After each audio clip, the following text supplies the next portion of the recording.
खामोशियां बच्चे पैदा करने पर मिलेंगे 1 करोड़ रुपए।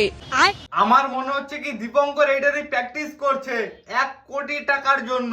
দুটো বিয়ে করছে, প্র্যাকটিস না করলে তো আবার এইসব খেলাতে পারফরমেন্স ভালো দিতে পারবে না, তার জন্য দীপঙ্কর সুমিকেও বিয়ে করে নিচ্ছে। একটা বউ দিয়ে তো এইসব প্র্যাকটিস করা যায় না, তাই না?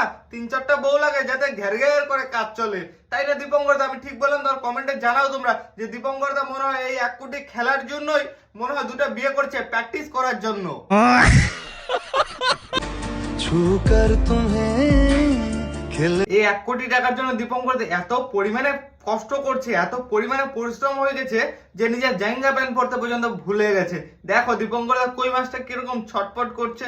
আরে দীপঙ্কর দা বলছি 1 কোটি টাকা তো তোমার কপালে নাই, দুটা বউ আছে, সেই দুটা বউকে তুমি যত্ন করে রাখো, না হলে মিরানাল কিন্তু এদিকে আবার বাস দেওয়ার জন্য রেডি হয়ে গেছে তোমাকে।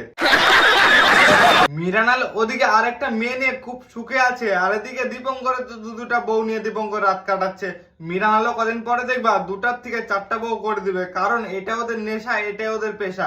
এটা যদি না করে তো সোশ্যাল মিডিয়া থেকে ইনকাম হবে না। কে কার বউকে নিয়ে ভাগবে কোনোদিনও জানতেও পারবে না তোমরা। ফলো করে পাশে থাকো, ফুল রোজ ভিডিও আসছে, অবশ্যই লং ভিডিও দেবো খুব মাসালাদা। আর এটা নতুন প্রোফাইল, এখানে ফলো করে রাখো এটা, আর যার যত মেসেজ আছে সব এখানে করো, আমি অবশ্যই রিপ্লাই দিব।